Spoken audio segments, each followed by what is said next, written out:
kita mulai kajian, kita awali sama-sama dengan sholawat kepada Rasulullah SAW. Sallallahu ala Muhammad, sallallahu alaihi wasallam, sallallahu ala Muhammad, sallallahu alaihi wasallam. Sama-sama. Sallallahu ala Muhammad, sallallahu alaihi wasallam, sallallahu ala Muhammad, sallallahu alaihi wasallam. Ya Habibi ya Muhammad, ya Arusal Khafiqaini, ya Habibi ya Muhammad, ya Arusal Khafiqaini, ya Muayyad ya Mumajjad, ya Imam al-Qiblataini, sallallahu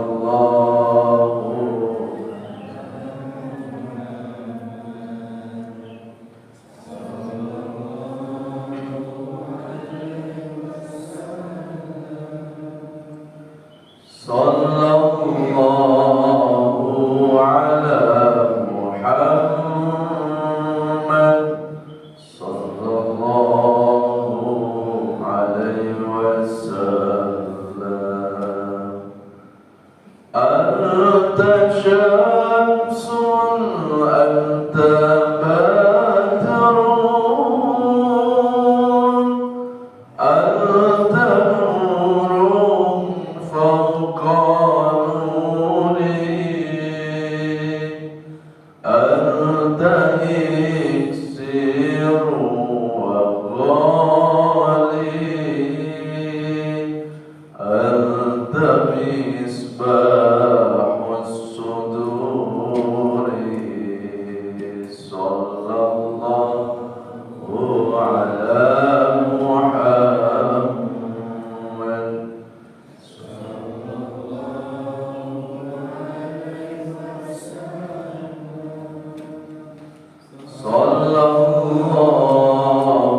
ala Muhammad, sallallahu alaihi wasallam. Ya Nabi, salam alaika, ya Rasul, salam alaika,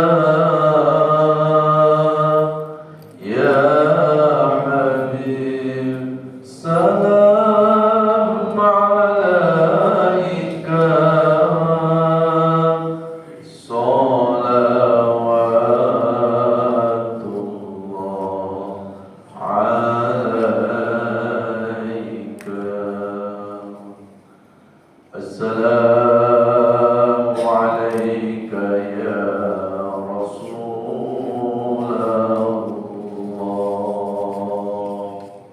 Salam rindu untukmu ya Rasulullah. Assalamu alayka ya Sayyidi ya Habibullah. Terimalah kami menjadi umatmu ya Rasulullah. السلام عليك يا سيدنا وحبيبنا وشفيعنا وقرة أعيننا ومولانا محمد وعلى آله وصحبه وبارك وسلم أجمعين. Ya Allah, sampaikan salawat salam rindu kami kepada kekasih-Mu Rasulullah Sallallahu Alaihi Wasallam. Ya Allah, sandingkan kami, sandingkan seluruh keluarga kami, sandingkan ayah dan ibu kami, kelak di akhirat-Mu bisa bersanding dengan Rasulullah di dalam surga, bisa bersanding dengan orang-orang yang Mu kasihi. Rabbana taqabbal mahabbatana ila Rasulika al-karim. Al-Fatihah.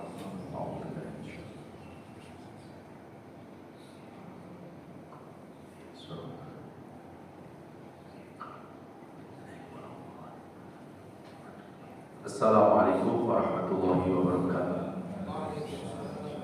Bismillahirrahmanirrahim. Alhamdulillahirabbil alamin. Allahumma shalli ala nabiyyina Muhammadin wa ala alihi wa ashabihi ajmain. Rabbi zidna ilma wa alhiqna bis-sholihin. Amin ya Allah ya rabbal alamin.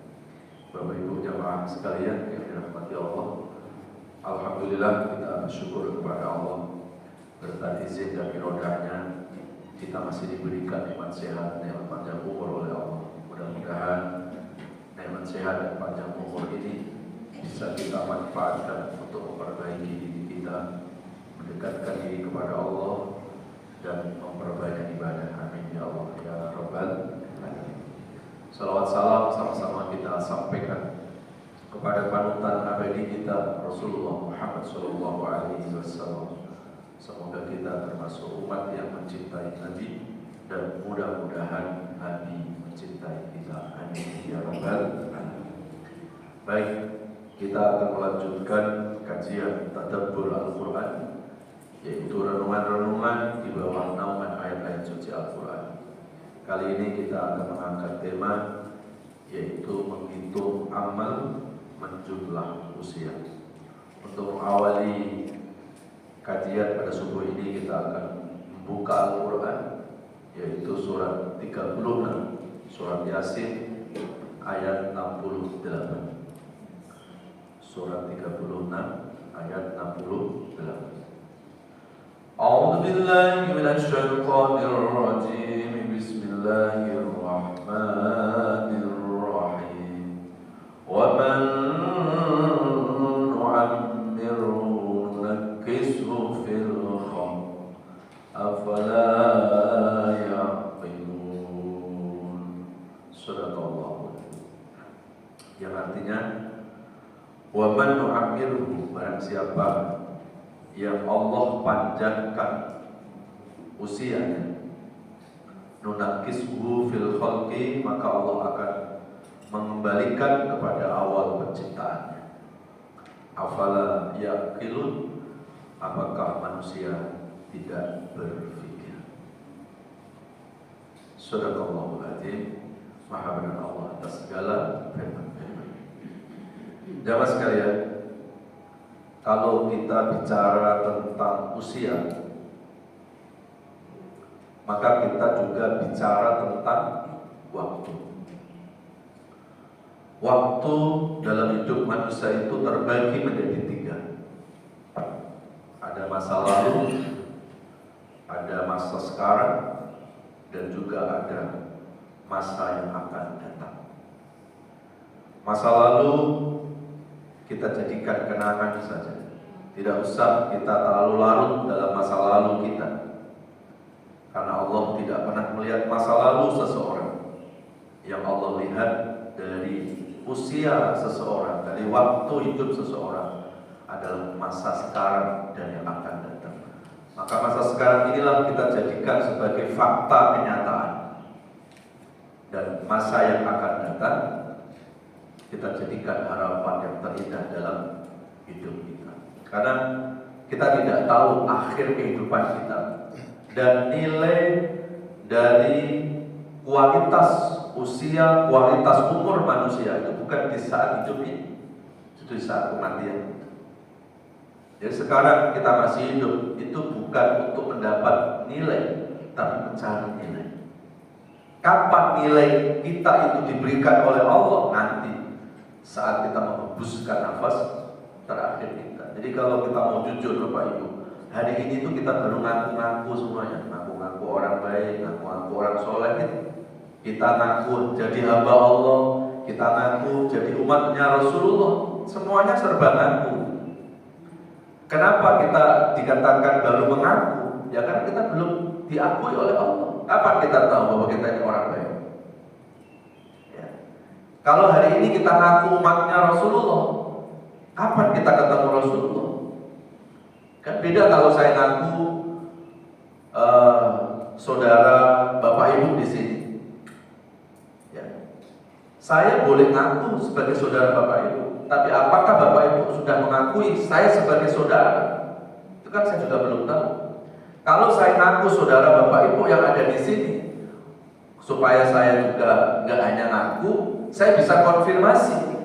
Saya ngaku saudara Bapak Ibu ngakui nggak kalau saya sebagai saudaranya? Ketika Bapak Ibu menjawab, oh ya Pak Ustadz, saya akui, baru saya diakui.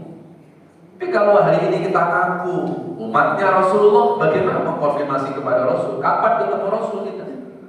Kalau kita ngaku sebagai hamba Allah, kita juga nggak pernah mengkonfirmasi ke Allah. Jadi hari-hari ini kita itu baru mengaku jadi orang baik. Apakah kita ini sudah menjadi orang baik? Yang tahu hanya Allah.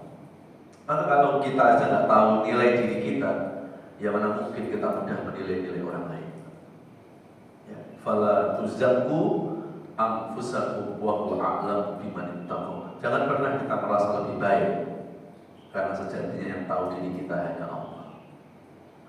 Jadi kalau kita saja nggak tahu nilai diri kita, mana mungkin kita mudah menilai orang lain? Karena hak menilai itu hanya Allah.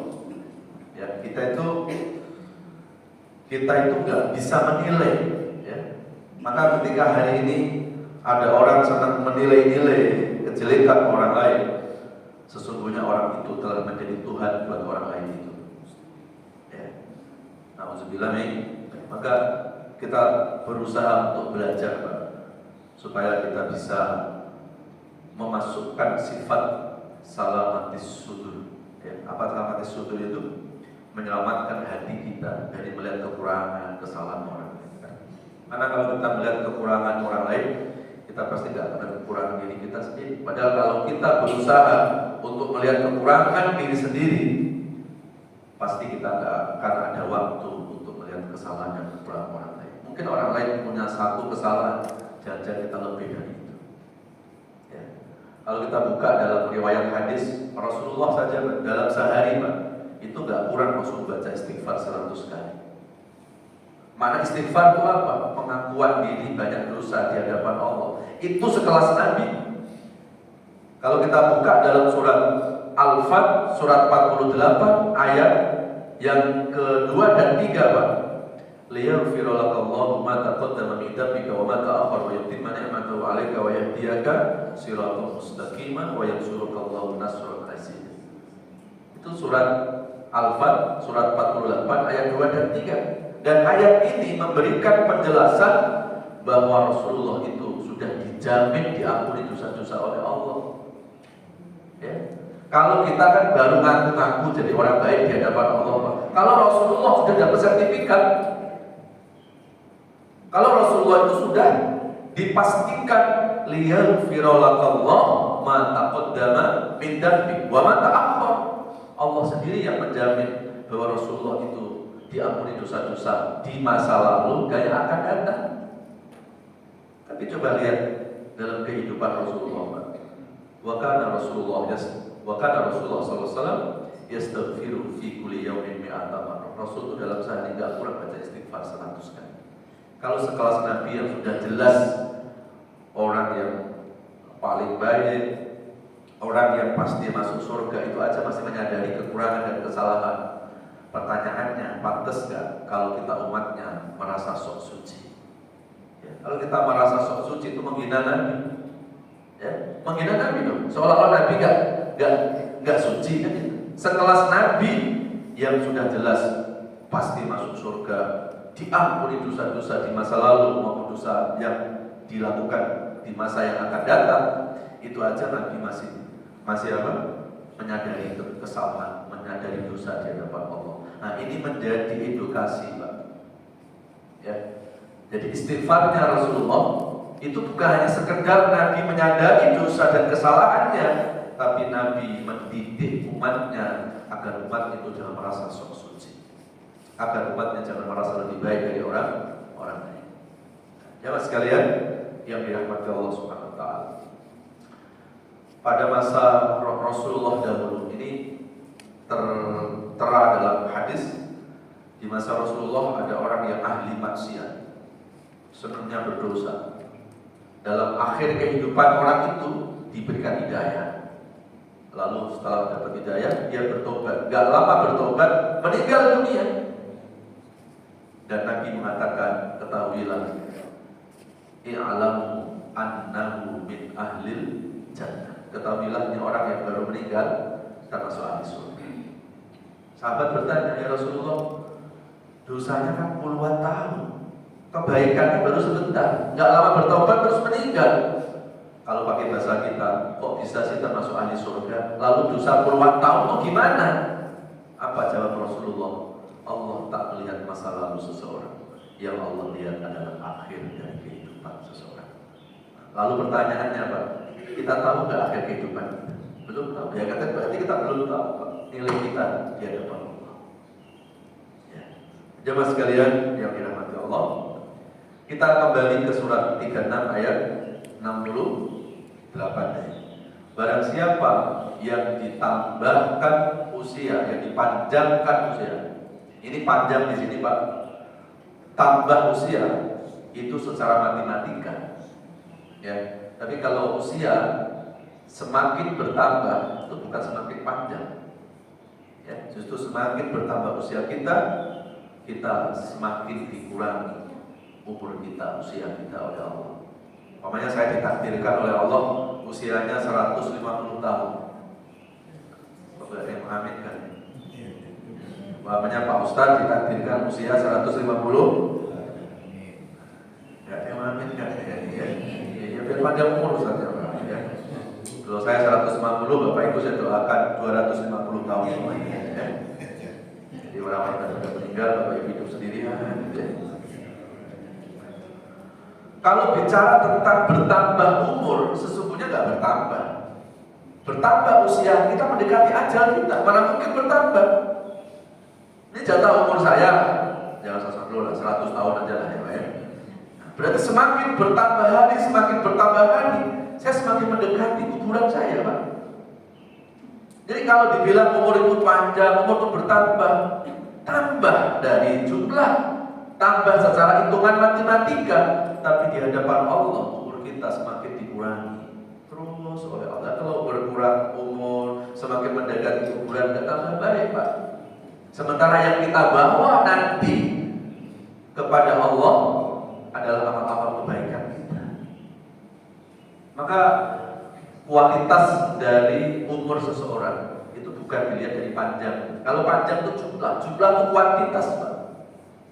Yang Allah pandang dari usia manusia adalah kualitas. Ya, kualitas itu tidak harus panjang, Pak. Apa itu tanda umur yang kualitas? Yaitu umur yang diberkahi oleh Allah. Apa kata berkah itu? Kalau kita buka dalam tafsir, al-barokah ziyadatul khair was sa'adah. Berkah itu tambahnya kebaikan dan tambahnya kebahagiaan. Ya. Maka kualitas umur kita bukan dilihat dari panjangnya. Jadi jangan kita merasa kalau dikasih panjang umur kita ngomong alhamdulillah ya, aku dikasih berkah umur. Berkah bukan dari jumlah, Pak. berkah itu dilihat dari kualitas kebaikan kita. Ini ada orang umur 30 tahun meninggal dunia, tapi full kebaikannya. Sesungguhnya dialah yang mendapat panjang umur di hadapan Allah. Ya, tetapi ada orang yang umurnya ratusan tahun, nol kebaikan, maka pendek dia umurnya di hadapan Allah. Apa kata Nabi? Khairun nas man tola umruhu wa hasuna amaluhu, wa syarrun nas man tola umruhu wa sa'a amaluhu. Sebaik-baik manusia yang dikasih panjang umur dan tambah kebaikan. Tapi seburuk-buruk manusia apa? Yang dikasih panjang umur lalu buruk, lalu banyak keburukan. Berarti yang menjadi nilai dari kualitas umur seseorang itu bukan pada jumlah. Maka sebaiknya kita jangan hanya minta, ya Allah panjangkan umur. Bukan panjang umur itu. Ya. Yang paling pas, ya Allah berkahi. Karena kalau udah berkah Pak, walaupun sedikit cukup. Harta saja kalau berkah Pak, walaupun sedikit insya Allah cukup. Ya, kok bisa? Sekarang harta sudah banyak aja belum tentu cukup. Ini kajiannya jangan dilarikan ke kajian logika kita Pak. Kalau bicara berkah itu kajian iman, kajian spiritual, bukan kajian intelektual. Kalau kita hitung-hitungan berkah itu dengan kajian matematika, ya seperti tadi, ya boro-boro yang sedikit cukup Pak Ustaz, sudah banyak aja saya nggak cukup. Padahal berkah itu bukan kajian intelektual, bukan dilihat dengan logika. Harusnya berkah itu didekati dengan pendekatan spiritual, dengan pendekatan iman. Saya ambil contoh Pak, binatang sapi, ya pernah lihat sapi ya? Binatang sapi Pak, secara statistik itu angka kelahiran sama kematian bayangkan Pak.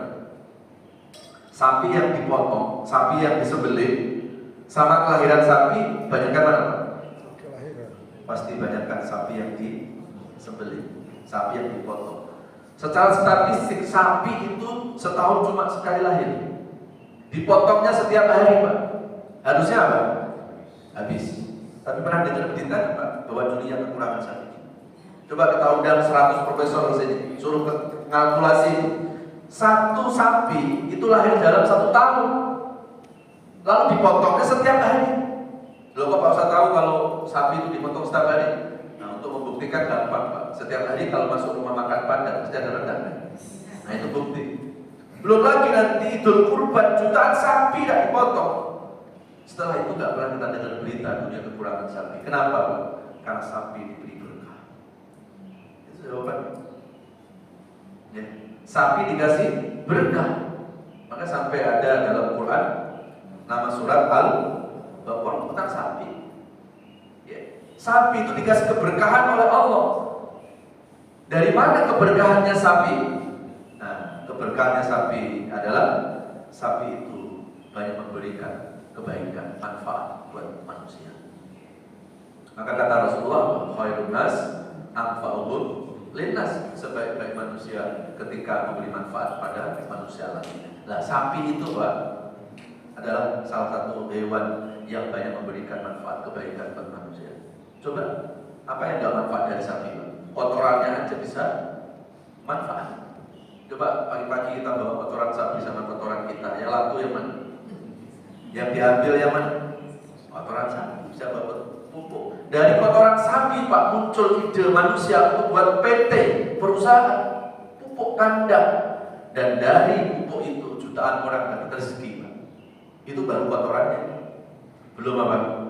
Belum apa? Belum dagingnya, belum kulitnya, belum ekornya, butut itu. Ya. Kenapa sop butut mahal? Karena butut cuma atu, mahal ya. Jadi berarti dari sapi kita bisa belajar gitu loh Pak ya. Dari sapi kita bisa mengambil hikmah.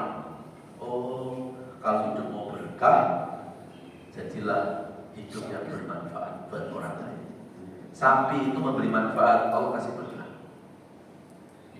Ya, walaupun sapi sedikit, insya Allah cukup. Tapi ada yang banyak nggak cukup Pak, apa? Kucing. Kucing itu setahun 3 kali Pak lahir. Kucing kampung itu setahun bisa 3 kali. Sekali lahir nggak mungkin 1 Pak. Ya, berapa tuh kucing lahir? 3. Kok ibu tahu memang itu banyak ini? 5, 6 lahirnya ada kelihatan, tapi setelah itu kemana nggak tahu kan? Oh itu pada itu Pak, pada kelindes itu dia main di jalan kelindes sama mobil, yang banyak kelindes itu tikus Pak. Kucing nggak tahu mana. Padahal lahirnya kelihatan, setelah itu kan?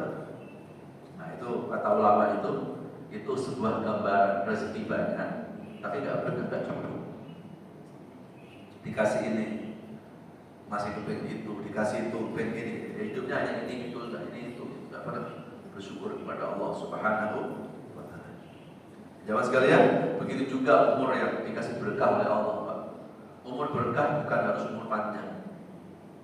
Bahkan Sayyidina Umar itu Pak, ya, dalam doanya itu berdoa kepada Allah seperti ini. Ya Allah, jika hidup ke depan ini lebih baik, maka tambahkan umur. Tapi jika ke depan ini menjadi umur yang tidak baik, maka percepat ya Allah kematian. Kira-kira berani tidak kita mengaminkan itu? Ya? Berani tidak kita mengaminkan? Ya Allah, jika hidup ke depan lebih baik, maka tambahkan atau panjangkan usia. Tapi kalau hidup ke depan itu ada sesuatu yang tidak baik, maka percepat kematian. Berani mengaminkan? Wah, luar biasa. Imannya sudah langsung naik gitu ya. Jemaah sekalian yang dirahmati Allah, itu doa Sayyidina Umar. Jadi yang namanya umur itu bukan sebuah anugerah yang harus dikejar itu.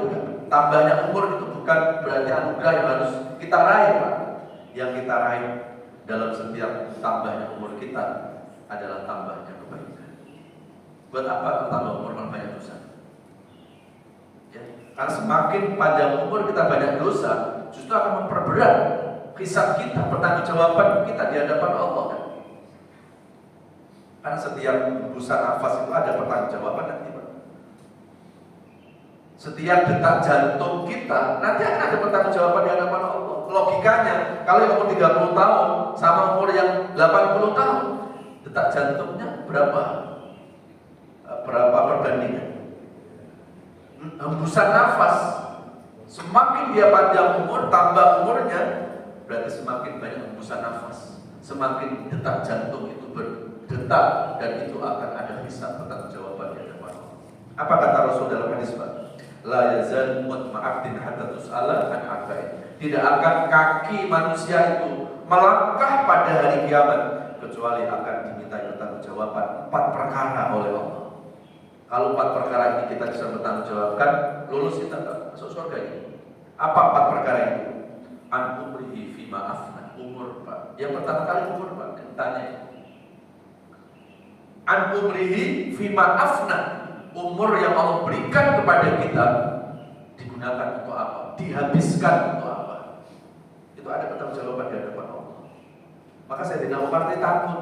Kalau umurku panjang gak nambah kebaikan ya Allah, sekarang aja kau ambil aku. Daripada aku nanti mempertanggungjawabkan, semakin berat di hadapan Allah Subhanahu wa Ta'ala. Ya. Tapi kalau ke depan jauh lebih baik, tambahkan. Nah, jadi yang diminta sebenarnya bukan panjang umurnya Pak, kebaikan. Gitu. Hari ini kan kita lebih fokus minta panjang umurnya Pak. Ya ulang tahun aja nyanyiannya gitu kan. Gitu ya. Jamaah sekalian yang dimana. Lalu yang kedua apa yang dimintai pertanggungjawaban di hadapan Allah Pak? An ilmihi fima ya'mal. Ilmu. Ini kita sudah ngaji kan Pak, setiap Jumat ngaji, setiap ada kajian kita ikut. Maka ilmu yang kita sudah dapati, yang sudah kita pahami, itu juga akan ditanya sama Allah. Pertanyaannya gini Pak, bukan ditanya ilmu sudah setinggi apa, enggak itu. Sudah khatam kitab Berapa saja yang dikaji, enggak itu. Yang ditanya oleh Allah, ilmu yang sudah kita pahami mampu enggak membawa perubahan diri kita. Itulah ilmu yang manfaat. Jadi ilmu manfaat itu bukan tingginya. Ilmu yang manfaat itu bukan yang kita dapati dari setiap kali kita mengajinya. Tapi ilmu yang manfaat itu ketika kita mendapat ilmu itu membawa kebaikan untuk diri kita. Jadi kalau kita ingin tahu Pak Ustadz, aku ngaji sudah berapa tahun? 20 tahun. Kira-kira ilmu manfaat apa tidak ya? Maka nggak perlu orang lain ditanya. Lihat aja sebelum dan setelahnya. Ini ambil contoh Pak. Sebelum ngaji dan setelah ngaji, ada nggak perubahan diri kita? Gitu. Umpamanya sebelum ngaji masih senang berbuat dosa. Sebelum ngaji masih senang apa Bu? Senang apa Bu? Pak tahu pada saya baru gini-gini aja nih. Itu tuh kalau urusan itu cerdas itu. Ustaz baru gini harus merumpi. Ya. Padahal yang biasa merumpi itu bukan ibu-ibu Pak. Bapak-bapak. Kalau itu sekarang nonton bola itu. Ya. Jadi kalau ada ibu-ibu katanya senang merumpi, itu berita hoax Pak. Itu berita apa? Fitnah, saya nggak setuju Bu. Loh, kok bisa Pak? Karena hampir pengajian saya itu kebanyakan ibu-ibu. Saya nggak percaya kalau ibu itu senang merumpi. Ibu sudah senang ngaji masih senang merumpi. Saya nggak percaya. Bohong, ya. Orang kalau senang ngaji itu sudah nggak akan merumpi. Jadi itu berita hoax, berita fitnah. Ya. Al fitnatu asyaddu minal qatl. Fitnah. Ya. Orang kalau sudah senang ngaji itu udah nggak senang merumpi. Jadi kalau yang ngaji masih senang merumpi, berarti apa itu? Ya dia belum mendapatkan ilmu yang manfaat. Ya. Lalu yang ketiga apa yang ditanya sama Allah Pak? An ahli keluarga. Ini sekarang kita sebagai orang tua sudah sholat subuh berjamaah, sudah ikut pengajian. Ya, pastikan yang di rumah itu sudah sholat subuh. Akan ditanya loh kita. Ya, kewajiban orang tua itu bukan hanya cari selamat sendiri. Kewajiban orang tua bukan hanya cari surga sendiri, Pak. Tapi kewajiban orang tua dia juga harus menjadi jalan ke surga buat anak dan keluarga. Ya, At-Tahrim surat 66 ayat 6 kan? Ya ayyuhalladzina amanu qu anfusakum wa ahlikum nar wa quduhan nas wal hijarah 'alaiha malaikatun ghilazun syidadun la ya'sunallaha ma amarahum wa yaf'aluna ma yu'mar. Itu surat 66 ayat 6. Wahai orang beriman, jagalah dirimu dan keluarga. Jadi ada keluarga, ada anak bisa memasukkan surga orang tua, tapi gara-gara anak orang tua bisa diseret-seret ke neraka juga. Ya. Kenapa kita disuruh menjaga diri dan keluarga dari siksa api neraka? Wa quduhan nas wal hijar, karena bahan bakarnya api neraka Pak, itu dari manusia dan batu. Kalau kita disuruh jaga anak kita, jangan sampai maaf ya orang tuanya masuk neraka. Bahan bakar yang digunakan untuk membakar badan orang tua, badan anaknya sendiri Pak. Atau jangan-jangan anak yang masuk neraka orang tua juga sama kan? Akhirnya jadi bahan bakar api neraka untuk membakar anak-anaknya sendiri. Jangan sampai, nggak mungkin tega. Ya. Dan di dalam neraka itu dijaga oleh malaikat. Malaikat yang jaga neraka siapa namanya? Malaikat siapa? Malaikat Malik. Tahu malaikat Malik? Kalau kita buka riwayat Pak, malaikat Malik itu malaikat yang menjaga neraka, yang dari mulai diciptakan sampai nanti hari kiamat nggak pernah tersenyum satu pun kali, nggak pernah senyum satu kali pun. Jadi jangan coba-coba menyokok gitu. Dan di dalam satu riwayat malaikat Malik itu hanya sekali pernah tersenyum saat ketemu Rasulullah SAW. Ya. Jamaah sekalian, ya Allah, kayak kalau ada orang susah senyum berarti enggak, ya, jangan masuk itu malaikat-malaikat enggak. Mungkin lagi sakit gigi. Apa 10 tahun ya, mungkin 10 tahun sakit giginya ya. Jamaah sekalian yang dirahmati Allah. Lalu yang keempat apa Pak? Yang ditanya sama Allah. An rizki. Aina mimma tasabahu wa mimma anfaqahu. Rezeki yang kita sudah peroleh ini didapati dari cara halal atau haram. Lalu setelah kita bilang, oh saya dapetin dengan cara halal ya Allah, belum selesai Pak, ditanya lagi kedua. Setelah dapat rezeki, kok kemanakan rezeki? Kok sedekahkan. Jadi dari 4 pertanggungjawaban Pak, yang ditanya ujung pangkal rezeki, harta benda. Kalau umur kan cuma sekali, ilmu sekali, keluarga 1 kali. Tapi kalau rezeki Pak, 2 kan ujung pangkal. Kamu dapat duit dari mana? Dengan cara korupsi atau tidak? Kalau kita bilang saya dapat rezeki dari halal, belum selesai. Setelah kamu dapat rezeki halal, mau sedekahkan. Ya, karena setiap harta yang Allah berikan pada kita Pak, itu hakikatnya ada titipan hartanya orang miskin di sana. Ada hartanya miskin. Jadi setiap kita menerima rezeki itu sebetulnya Allah titipkan. Nih ya, aku titip 2,5%. Oh, hartanya orang miskin melalui engkau. Lalu kita nggak sedekah, lalu kita nggak zakat, korupsi kita Pak.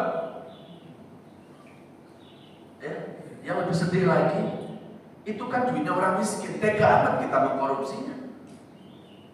2,5% itu adalah rezekinya orang miskin yang Allah titipkan melalui kita.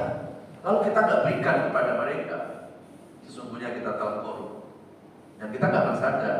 Kita merasa korupsi itu kalau menggunakan ya rezeki fasilitas negara ya.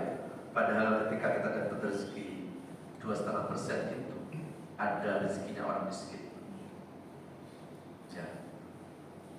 Khud min amwalihim shadaqatan tutahhiruhum wa tuzakkihim inna sholataka sakanun lahum. Ambillah harta dari orang-orang kaya, karena harta yang dizakati, yang disedekahkan itu akan membersihkan. Membersihkan di sini bukan membersihkan harta, Pak, membersihkan jiwa. Itu akhirnya harta itu mendatangkan ketenangan, jiwanya tenang. Ya, jadi bukan membersihkan harta. Karena dalam Islam tidak ada istilah money laundering, tidak ada Pak. Oh, hasil korupsi biar halal, saya buat sedekah ke masjid, nggak bisa. Tetap aja halal, tetap aja haram. Kata Rasulullah, barang siapa yang man atolak ibadah wa akal haram, barang siapa yang melanggengkan ibadah tapi dengan rezeki yang haram, itu seperti burung yang mengkerami telur yang sudah busuk, tidak akan berhasil. Dan begitulah ketika orang sedekah dengan rezeki yang haram, dia tidak akan memakan nilai, tidak memakan pahala di hadapan Allah Subhanahu wa Ta'ala. Bahkan kata Imam Al-Ghazali, itu seperti membersihkan najis dengan air kencing, tidak ada gunanya. Ya ayyuhan nas kulu mimma fil ardi halalan thayyibah, itu ayatnya. Surat apa? Al-Baqarah surat kedua ayat 164 169. Wahai manusia, makanlah dari rezeki yang halal dan berkah. Baik, teman sekalian yang dirahmati Allah. Kemudian kalau kita bicara tentang umur biologis manusia, itu ada fase-fasenya Pak. Kalau tadi kan waktu ada 3 ya, masa lalu, sekarang, dan yang akan datang. Kemudian kalau fase umur itu ada 5. Ada fase fase kanak-kanak, fase remaja, terus fase dewasa, fase tua, lalu yang terakhir apa? Fase senja, S3, sudah sepuh sekali. Ya. Dari 5 fase itu yang disorot sama Quran Pak, ketika kita masuk di usia di fase dewasa. Fase dewasa itu dimulai dari usia berapa Pak dalam Quran itu? Berapa?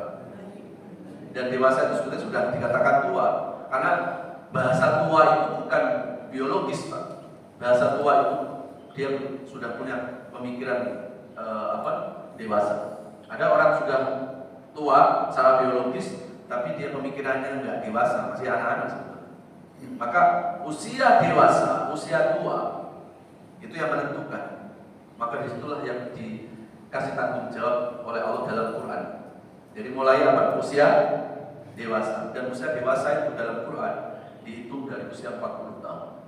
Coba kita buka ayatnya. Yaitu surat Al-Ahqaf Al-Ahqaf itu surat berapa? Coba dicek. Al-Ahqaf itu surat berapa? Surat 46 ya. Coba dicek Pak. Al-Ahqaf surat 46 ya. Surat 46 ayat 15 kalau dia Pak. Al-Ahqaf ayat 15. Benar ya Pak? 46 ya. A'udzu billahi minasyaitonir rajim. Bismillahirrahmanirrahim. Wa wasainal insana biwalidayhi ihsana. Hamalathu ummuhu kurhan wa 'adatuhu kurha wa hamluhu wa fisaluhu 30 syahra hatta idza balagha ashuddahu wa balagha 40 sanah qala rabbi awzidni an ashkura ni'mataka allati 'alayya wa 'ala walidayya wa an a'mal salihan tardah wa aslih fi dhurriyyati inni tubtu ilaika wa inni minal muslimin. Sadaqallahul. Nah itu surat berapa tadi? Al-Ahqaf surat 46 ayat 15. Dan sungguh Allah telah mewasiatkan kepada seluruh manusia agar manusia berbuat baik kepada kedua orang tuanya, hamalatzu terutama kepada ibunya yang mengandungnya dalam keadaan susah dan melahirkan juga dalam keadaan susah. Lalu penyapitnya dalam usia 30 bulan. Lalu ayat lanjutannya apa? Hatta idza balagha asyuddahu. Ya, wa balagha 40 sanah. Nah, ketika orang sudah usia 40 tahun, Pak, nah, yang ditekankan Allah 40, bukan 60, bukan 70. Yang dinasihati oleh Allah itu sejak usia 40. Karena usia 40 itu adalah fase perubahan. Kata Ibnu Katsir, kalau orang itu sudah membiasakan kebaikan di usia 40, Pak, biasanya seterusnya pun baik. Tapi kalau di usia 40 tahun itu sudah membiasakan hal yang tidak baik, biasanya seterusnya pun akan tidak baik. Karena usia 40 tahun itu adalah awal manusia itu akan kembali kepada fitrah. Makanya nabi-nabi, para rasul, Pak, diangkat jadi utusan Allah itu usianya 40 tahun. Rata-rata 40 tahun. Kecuali Nabi Isa. Ya.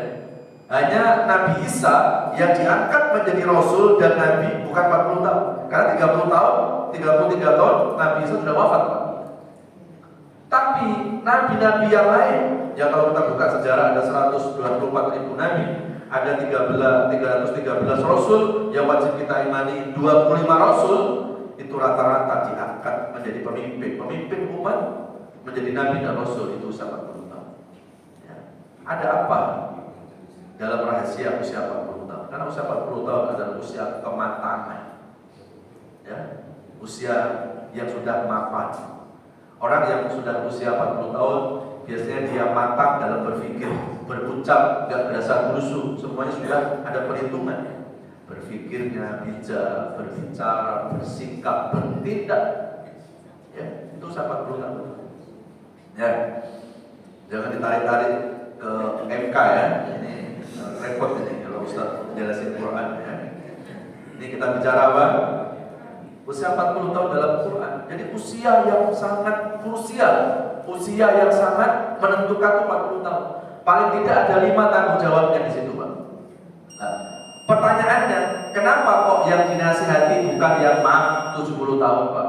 Yang 70 tahun nggak mau dikasih nasihat.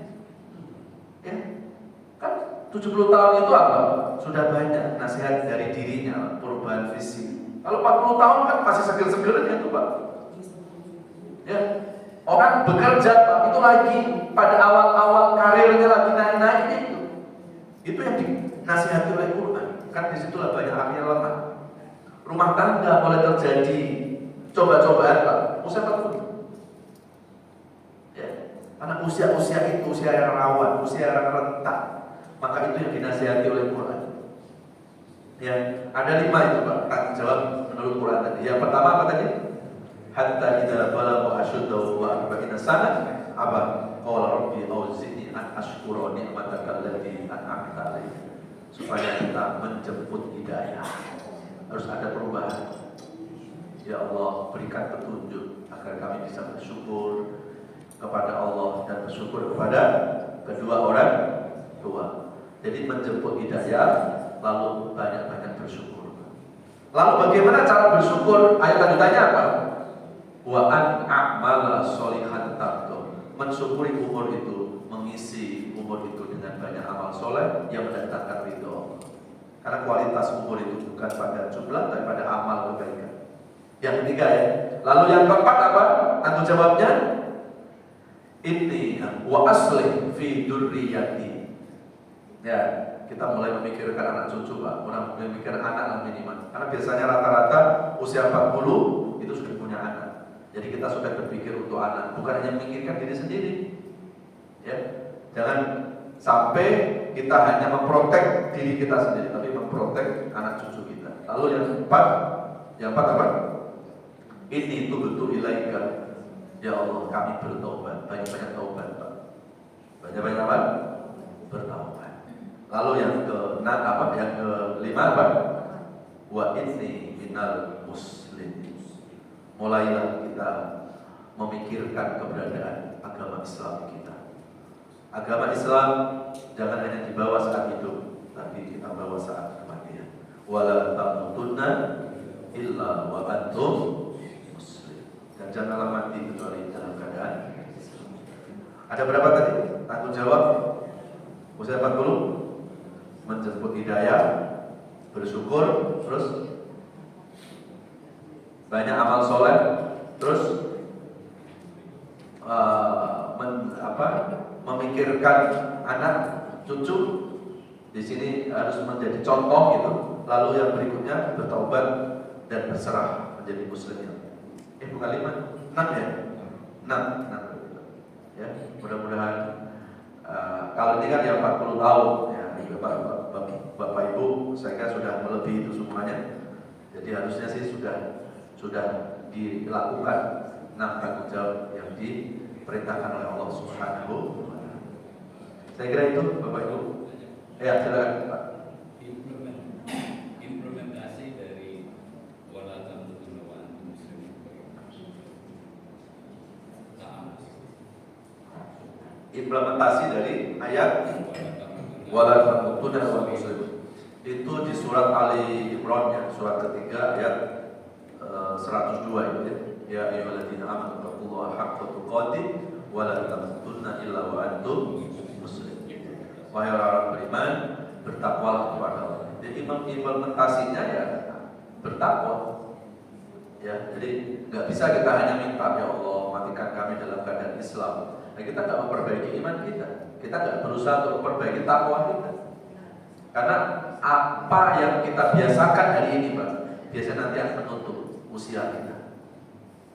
Ya, gitu. Maka kalau kita hidup ini membiasakan hal yang baik, insya Allah hal yang baik itu akan kita bawa saat menembuskan nafas ini. Jadi artinya itu memenuhi nama atau? Oh enggak. Kalau kondisi gini Pak, kondisi kematian yang indah, yang baik, itu bukan dilihat dari kondisi ya, tapi yang menentukan adalah iman dan ketakwaan. Ya, jadi apakah ini meninggal husnul khotimah atau tidak husnul khotimah itu bukan dilihat proses. Ya, kan kita sering kadang-kadang suka membuat asumsi sendiri ya Pak. Begitu kita takziah, ada saudara kita meninggal, tetangga, kan kita suka buka kainnya tuh. Emang itu disunahkan Pak? Ya, suruh menatap wajah si mayit, ya, supaya kita sadar, wahai saudaraku, hari ini kau sudah jadi jenazah, besok saya mungkin juga akan sama jadi jenazah. Itu pesannya kan di situ Pak, takziah. Nah, kadang kita buka kan kainnya, lalu kita lihat tuh, lihat wajahnya. Nah di situ mulai itu ada penafsiran gitu ya. Wah ini wajahnya kok putih berseri-seri, senyum lagi. Ini kayaknya husnul khotimah. Nah, husnul apa? Begitu dibuka lagi, ya Allah kenapa wajahnya jadi hitam kayak begini, hitam gelap. Padahal dulu kan wajahnya kan putih, orang sering skincarean gitu ya. Jadi akhirnya kita muncul itu. Wah ini yang wajahnya putih berseri-seri ini husnul khotimah. Lalu yang wajahnya hitam legam, ya matanya melotot, wah ini pasti ini saat dicabut nyawa dibecot malaikat. Kita serang aja. Terus kita bilang ini suul khotimah. Nah, padahal kalau kena jantung koroner gimana nggak beku Pak? Gitu. Terus ada hitam-hitam seolah-olah lagi digebukin malaikat atau apa. Ini yang perlu kita jauhi Pak. Kondisi kematian baik itu bukan dari fisik, tapi kondisinya adalah tadi ittaqullaha haqqa tuqatih. Kondisi orang meninggal baik itu dilihat dari kondisi takwa dan dari mana. Ta'abun itu lebih sesuai dengan arti jangan kau habiskan, bukan yang mati, tapi jangan kau habiskan. Ya. Itu kamu. Jadi kamu selama ini menghabiskan waktu kamu sebagai muslim tidak. Ya. Jadi kata muslim itu kan berserah. Ya. Artinya berserah ya sudah ngikut gitu ya. Tunduk sama Allah, bukan tunduk sama hawa nafsu. Jadi tolong di ini ya, artinya jangan kita berasumsi bahwa meninggal husnul khotimah atau tidak husnul khotimah itu dari kondisi fisik, nggak ada hubungannya. Wah kalau ini meninggalnya baik, tuh kenapa? Tuh lihat dia kelihatan senyum. Loh, kok tahu senyum dari mana? Itu giginya kelihatan. Padahal memang giginya ada tojong. Gak usah terus. Jadi nggak ada hubungannya itu. Atau kadang kita sering mengartikan gini Pak, oh kalau meninggal di satu tempat, ini meninggal baik ya. Kan ada orang punya anggapan bahwa meninggal di Mekah itu pasti baik, seolah begitu kan. Sehingga ada orang waktu muda suruh haji gak mau, suruh umrah gak mau. Ntar aja deh kalau udah tua baru saya haji.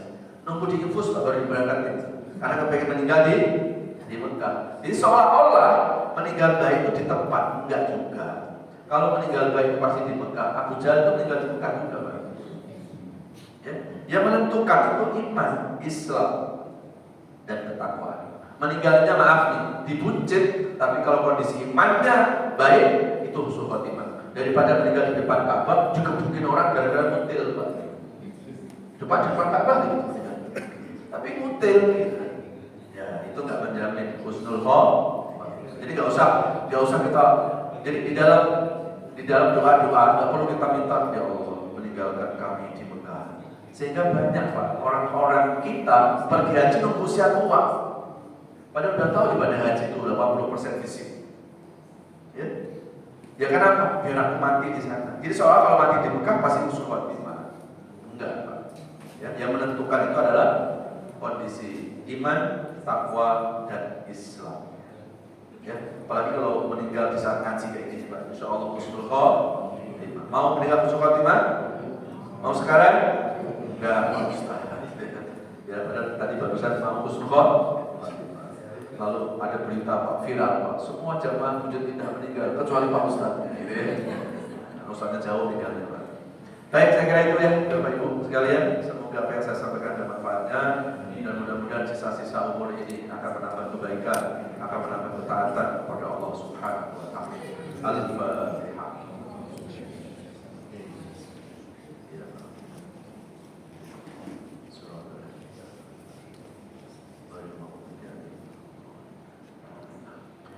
A'udzubillahi Bismillahirrahmanirrahim. Alhamdulillahirabbil alamin.